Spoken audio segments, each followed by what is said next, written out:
Muy buenas noches. Seguimos entonces con Tertulia Teológica.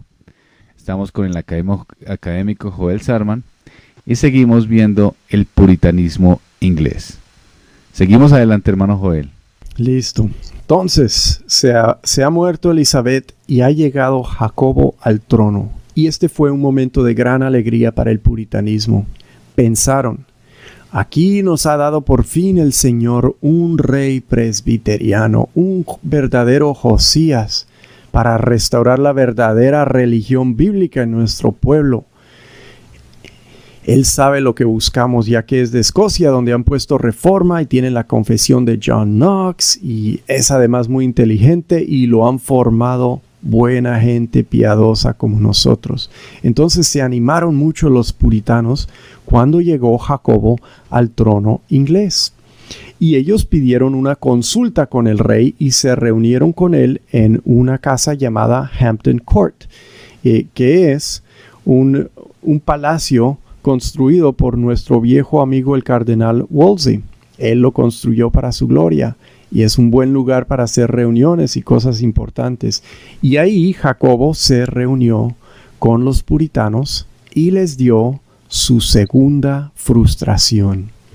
Resulta que Jacobo, por más formación presbiteriana que tenía, no era presbiteriano. Esto se debe a que un monarca prefiere un sistema de control monárquico en la iglesia también.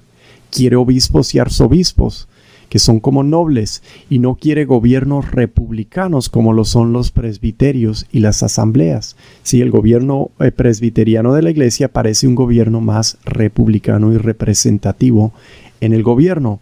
Y Jacobo era un rey y él quería su poder y quería igual manejar la iglesia de esa forma. Jacobo era un operador muy astuto. Y él hasta había estado encarcelado en un momento por los varones protestantes de Escocia. Y por eso, pues, no hacía tantas cosas con ellos como las hizo después en Inglaterra.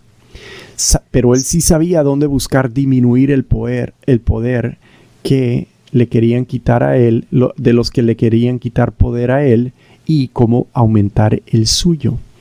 Y siempre buscaba aumentar su control y disminuir el de los que lo querían someter.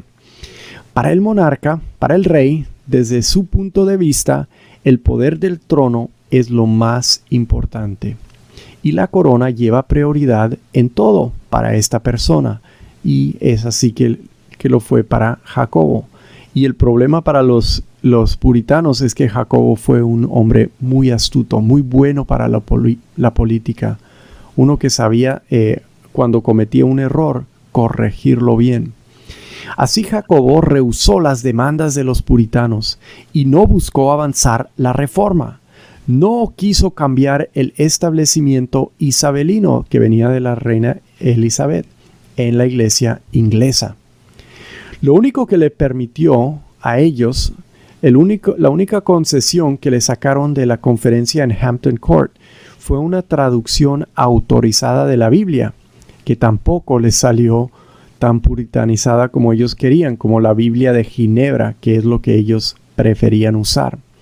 Los puritanos buscaban una traducción de la Biblia, o sea, querían algo como la Biblia de Ginebra, que fuera la Biblia de la iglesia inglesa. Y Jacobo dijo, bueno, vamos a hacer una nueva traducción.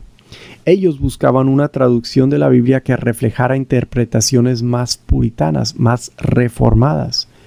Pero los líderes de la traducción del rey Jacobo, la traducción autorizada, no fueron puritanos, sino fueron sus enemigos, los que apoyaban la situación del rey que el puritano quería purificar, y que después fueron conocidos a veces como arminianos, aunque como hemos dicho, eso no quiere decir que ellos eran todos arminianos, realmente, en la teología.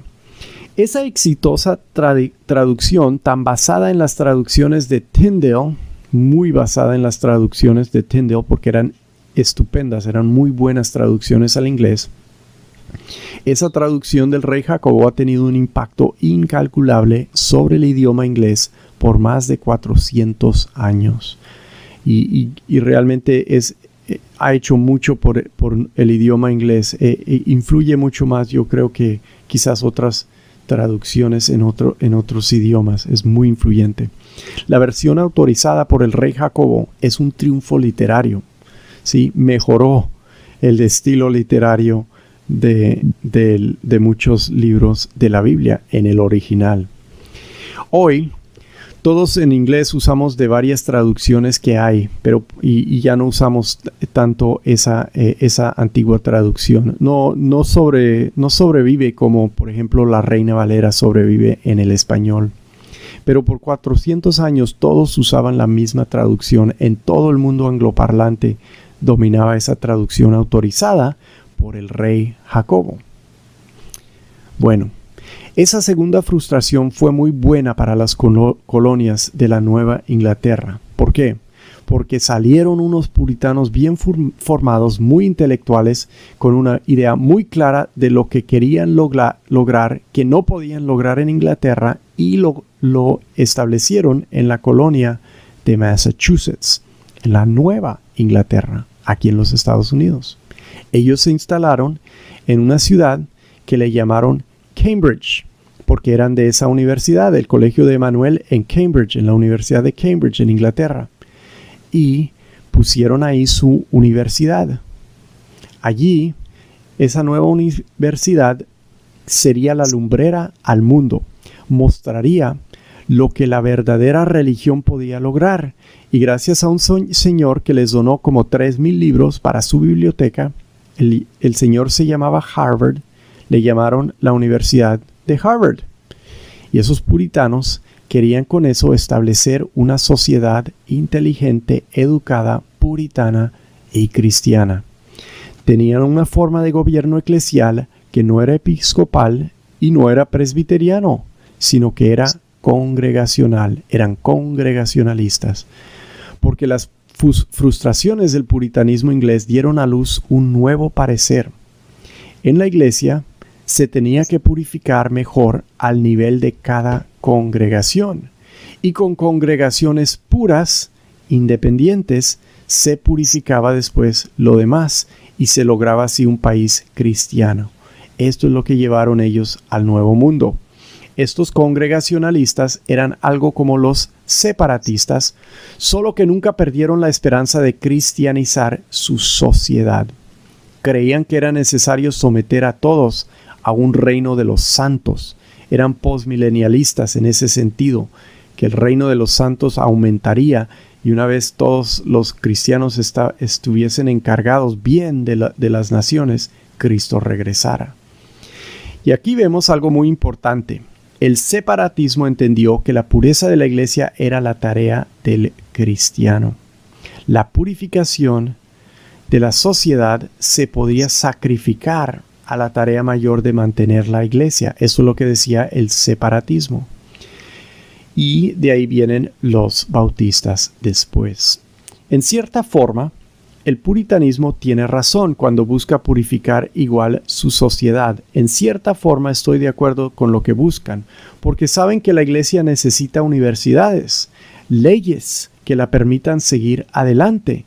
En cierta forma es verdad que la salud de la iglesia depende mucho de la sociedad que la rodea porque estamos en ella y no nos podemos salir.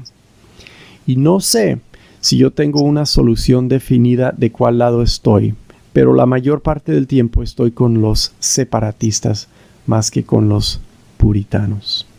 Bueno, ¿hasta ahí hay preguntas? No, siga adelante. Ok. ¿Cómo procedió entonces la confrontación entre Jacobo y los puritanos?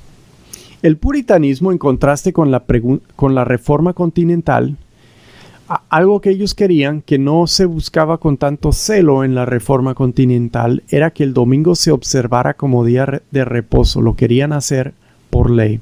Claro, en Ginebra esto se manejaba, pero en general en la reforma parece que no eran tan estrictos. La reforma continental nunca se distinguió por un énfasis muy severo sobre la observación del cuarto mandamiento. No fue un punto de igual énfasis y de confrontación. Para el puritanismo sí lo fue. Tenían que por ley hacer descansar a todo mundo. Y el rey Jacobo no quería eso. El tema fue más amplio en ese momento que uno de sencillamente hacer lo que dice la Biblia. El tema comprende la forma de controlar el tiempo, ¿sí? Estaban peleando control. ¿Control de qué? Control del tiempo. Los festivales, los feriados, las celebraciones de una sociedad controlan el tiempo. ¿Quieres controlar el espacio? Se hace con edificios, con monumentos, con construcciones, con avenidas y parques, y así se controla el espacio. Así controlaron los romanos el espacio, con sus viaductos, con sus carreteras, con sus monumentos, etc. ¿Quieres controlar el tiempo? Se hace con días y las temporadas de festival público. Así se controla el tiempo. Los puritanos, en el parecer de Jacobo, están buscando controlar la sociedad con sus demandas sobre cancelar esos feriados, esas fiestas paganas y solo observar el Día del Señor. Están minimizando los feriados tradicionales porque son, según los puritanos, de la región medieval y son paganismo. Y están buscando un nuevo sistema de descanso de todas actividades que no sean de la religión o de necesidad cada semana, los domingos. El puritanismo, recordemos, famosamente, es un movimiento acusado de tener el 11º mandamiento, que no desperdiciarás el tiempo. El valor del tiempo es la clave de la eficiencia. La persona que es puntual es organizada y así logra lo que emprende, o puede lograr, o suele lograr lo que emprende. Y el puritanismo era muy organizado, muy puntual, y tenía una necesidad profunda de controlar el tiempo para hacer mayor uso de ese importante recurso. Y el rey Jacobo respondió al deseo controlador de los puritanos que predicaban, publicaban, agitaban por el domingo como día sagrado de culto y observación religiosa exclusivamente. El rey respondió con un libro de deportes. Y en 1618 mandó publicar un libro que especificaba las actividades de recreo que eran permitidos a su pueblo cristiano.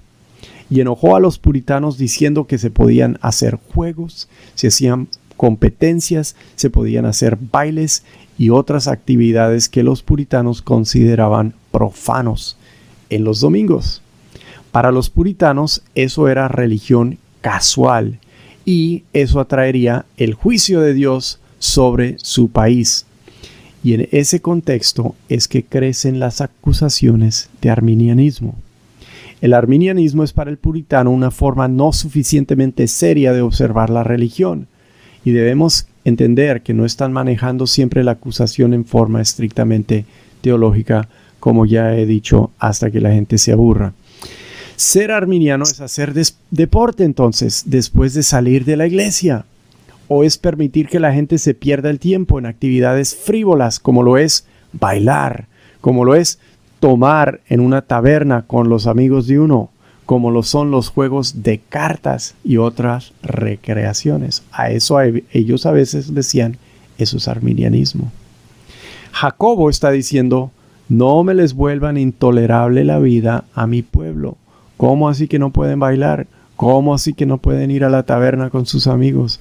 No digan eso, no prohíban los juegos de cartas, que se diviertan, que descansen un día de su trabajo, que se entretengan, que vayan al teatro y no pierdan sus cosas tradicionales.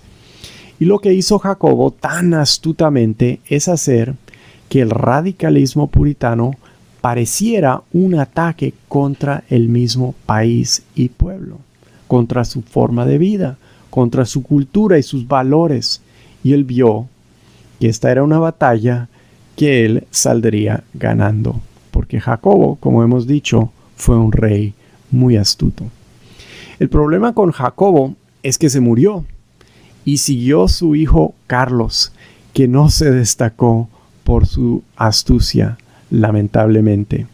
Y la situación con los puritanos sí requería astucia. Jacobo manipuló sus enemigos, los frustró, los controló y muchos por consecuencia huyeron al Nuevo Mundo, donde siguieron igual puritanos. Y en Inglaterra también siguieron puritanos y siguieron educándose, promoviendo su punto de vista al hombre común en sus predicaciones, alzando el nivel de la educación popular porque se entregaban y fomentando lo que sería eventualmente en Inglaterra una revolución. Solo para entender mejor la situación y darnos cuenta de los problemas que enfrentaba Jacobo, hablemos de una situación en el otro lado de la religión inglesa. Un evento muy importante en la historia inglesa y del protestantismo inglés es el complot de la pólvora de 1605. Unos católicos buscaron matar al rey y a su parlamento y herir mucho de su parlamento. Almacenaron pólvora para lograr una enorme explosión bajo el parlamento, el edificio donde se iban a reunir.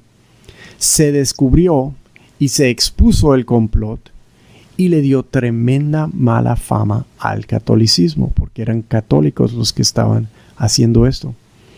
Y por eso el catolicismo no va a persistir en Inglaterra afuera de unas casas nobles y sus dependientes.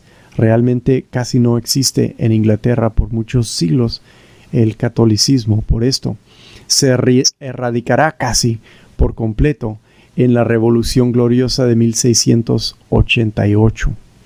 Y parte de esta erradicación fue la celebración anual de este complot que hasta hoy se lleva a cabo en Inglaterra. Se celebra todavía ese día en noviembre.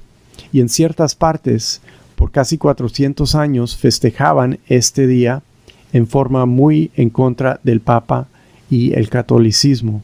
En un país de Inglaterra hasta por muchos siglos quemaban a un muñeco del Papa, una efigie del Papa. También siempre tienen pólvora así para celebrar fuegos artificiales. Lo que hacen con esto es volver importante parte de la política tradicional del país, estar en contra del traicionero catolicismo. Y hasta el día de hoy, el monarca, el rey, la reina de Inglaterra no puede ser un católico. Y si quiere ser un católico, pues se tiene que salir porque tienen que ser protestantes los reyes. Hasta hoy, cuando casi a nadie le importa, pero sigue siendo así. ¿Hay preguntas? Sí, hay una pregunta, hermano. ¿Hasta qué punto tenía razón Jacobo en cuanto a los mandatos de los puritanos? Yo creo que tenía razón en el sentido de que la mayoría, los puritanos son calvinistas. Los calvinistas creen que solo los elegidos pueden cumplir la ley de Dios, ¿sí? O sea, ellos son capacitados, los salvos son capacitados a hacerlo por la regeneración y la operación del Espíritu en ellos para poder andar en la forma que Dios exige. Y solo ellos pueden adorar porque solo el corazón regenerado puede adorar. Y observar el día de reposo en adoración en realidad es solo algo que alguien que es un cristiano puede hacer porque es un requisito, requerido que nazcas de nuevo, que seas un creyente. Lo que están diciendo los puritanos es que todos tienen que comportarse como creyentes porque es la ley de Dios. Y es verdad, es lo que Dios espera. Pero lo que está diciendo Jacobo, en cierta forma, es que pues en la sociedad civil no podemos demandar eso de gente que no es regenerada. Claro, él no habla en términos así. No sé si él cree que todos sus súbditos no son regenerados. Él ciertamente cree que la mayoría de sus súbditos son cristianos. Pero el calvinista no creo que piensa así, que la mayoría de la gente es regenerada. Y que un país tiene pues un complemento lleno de gente salva. Es una tensión que va a crecer en la Nueva Inglaterra porque tienen un gobierno como si todos son cristianos y la verdad no todos son cristianos. Entonces no creo que se puedan imponer esas cosas así de forma como se requiere de un cristiano que tiene el Espíritu de Dios, que es regenerado, que sí puede sí se espera, no se puede esperar lo mismo de ellos. Es un tema muy complejo, o sea, ¿qué es lo que requerimos en la sociedad civil? ¿Qué se puede esperar de una persona inconversa en cuanto a la moralidad y en cuanto a las leyes? No creo que puedan ser lo mismo que requiere Dios de la vida cristiana, y que estas cosas no se deben basar tanto sobre la Biblia en el ámbito de la sociedad civil como se deben derivar de la ley natural, lo que todos pueden reconocer, y la moralidad que viene del pensamiento común que pueden tener tanto el converso como el inconverso razonando juntos. Eso es muy controversial, ¿verdad? Y es un tema muy, muy amplio y complejo. Pero yo creo que es por eso que, pues, en algo tiene razón Jacobo.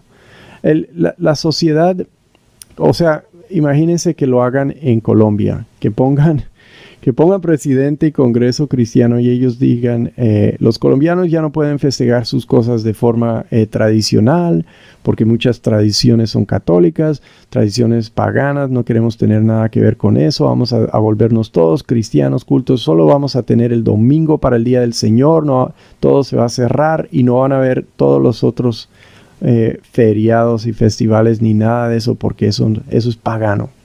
¿Qué haría la mayoría del pueblo colombiano? Pues se rebelarían, lo harían en secreto, seguirían haciendo sus cosas, dirían eso es una locura. Y yo creo que un rey en la posición de Jacobo tiene que decir, pues esa es la realidad, no podemos manejar la nación así. Ojalá todos fueran cristianos, pero la verdad no lo son. Y hay que gobernarlos pues como gente inconversa, no como esperando que todos tengan el Espíritu de Dios y puedan ser como gente, como son los cristianos que siempre se portan bien. Tampoco es verdad. Un senador aquí en Colombia que hace algunos años intentó hacer un proyecto de ley donde se quitaran todos los festivos que tuvieran connotación religiosa. Entonces el día de San Patricio, el día de la Virgen María, Entonces de esa manera se quitarían todos pues una gran cantidad de festivos aquí en Colombia. Obviamente no pasó ni siquiera a primera instancia del Senado, y ni siquiera los mismos cristianos lo querían, porque era quitar festivos en un país donde se trabaja, pues digamos que tiene muchos festivos, pero se trabaja fuerte, y que además el comercio de los lunes festivos es bastante fuerte económicamente, ¿no? Sí, eso es otra consideración. Lo que dices me recuerda que pues el puritanismo no representa la mayoría de la gente inglesa, y quizás ni siquiera representa la mayoría de los cristianos en Inglaterra. Sí, entonces ellos son una facción que están... Y el rey Jacobo reconoce eso. Entonces eso es parte de lo que está sucediendo ahí. Y la economía. Cuando vino la revolución puritana, los puritanos lograron pasar por ley que se cancelara el día de Navidad. Y porque esa era una tradición católica, que no iban a celebrar la Navidad, que todos tenían que abrir su negocio y hacer negocio como si fuera un día común y corriente. ¿Y qué pasó? Pues la gente cerró su negocio, igual celebraron, porque ¿quién quiere no celebrar la Navidad? ¡Qué tristeza! Pero el puritanismo así era, o sea, querían acabar con eso. Alejandro tiene otra pregunta. Hoy día muchas iglesias reformadas manifiestan que son herederas de la herencia puritana y que hay que seguirla. ¿Eso es posible? Esa es una buenísima pregunta, porque la verdad es que nosotros descendemos del puritanismo. Los bautistas particulares tienen sus orígenes en lo que es el puritanismo y el separatismo, que es una variación que se salen del puritanismo. Pero no somos iguales a ellos. No podemos reproducir sus esperanzas. Yo no creo que debemos esperar, por ejemplo, cristianizar el país, que el país se declare cristiano, que el país tenga una homogeneidad religiosa, que todos sean, por ejemplo, bautistas reformados en todo el país. No, eso no va a suceder. Entonces, lo que buscaba el puritanismo, yo no creo que ahora pensamos se debe lograr.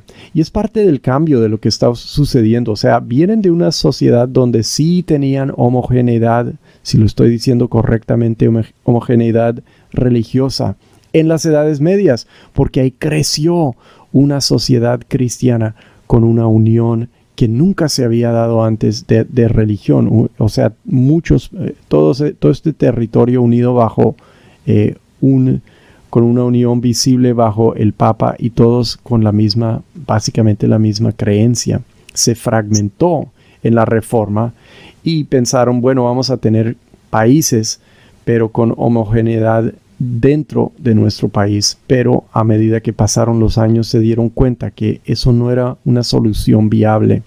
Y en estos momentos lo está demostrando las guerras de la religión, la guerra de 30 años, la guerra de 80 años en Holanda, y así donde o se toleraban sus diferencias de práctica religiosa o se exterminaban en guerras sin fin que duraban muchísimos años.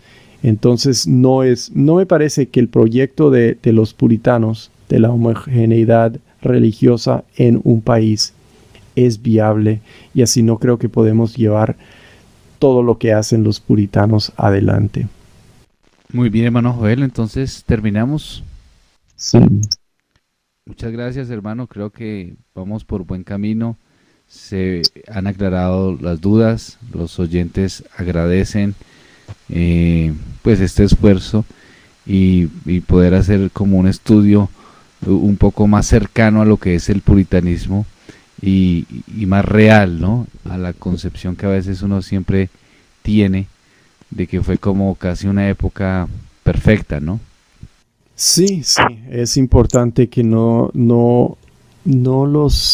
que los entendamos bien para que pues no los adoremos, no los idealicemos, y que podamos sacar entonces de estas situaciones las conclusiones basadas en lo que realmente sucedió y en la verdad, para tener buenas lecciones y no repetir los mismos errores.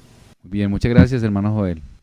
Bueno, gracias a ti por siempre hacer posible esto, y a los oyentes por su atención y sus buenas preguntas. Hermanos, entonces, amigos, Dios los bendiga. Terminamos tertulia teológica. En 8 días seguimos con los puritanos, ¿verdad? Sí, la próxima vez seguiremos con los puritanos y Carlos el I y todos los problemas que ellos tuvieron. Entonces ya saben, amigos, seguimos entonces con los puritanos.